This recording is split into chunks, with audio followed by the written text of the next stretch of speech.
people talk about GPT, everybody hears generative pre-trained transformers. Generative is pretty self-explanatory. It's generating pre-trained. There's people working on these models, pre-training the models.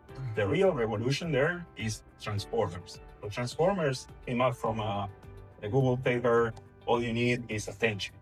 And what they specify is an architecture for a multi-layer neural network that could actually not just predict, okay, there's this pattern, I'm anticipating this, but if I input a word, what's the next word that's going to come out of that phrase?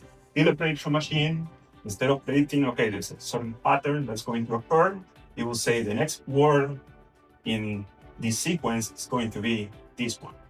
And surprisingly, when you gather tons of information from the internet, you can start finding relationships between words, and certain hidden concepts start appearing in those relationships. There is a concept called a dimension that joins these two words. You say close word to San Francisco would be clam chowder, the typical food, right? San Francisco and clam chowder has a vector that joins the two words.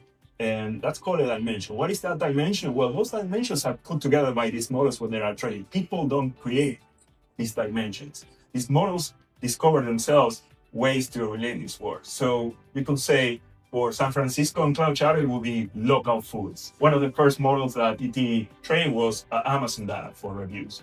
And suddenly they discovered that there was a dimension that will tell you sentiments of the users. Review, there will be a vector that will tell you this is negative or positive sentiment. At the end of the day, what it's doing always, it doesn't matter what application you're using. If you're detecting fraud, if you're interacting with the user, everything that it's doing is a mathematical function that is trying to predict what the next word is going to be, one at a time.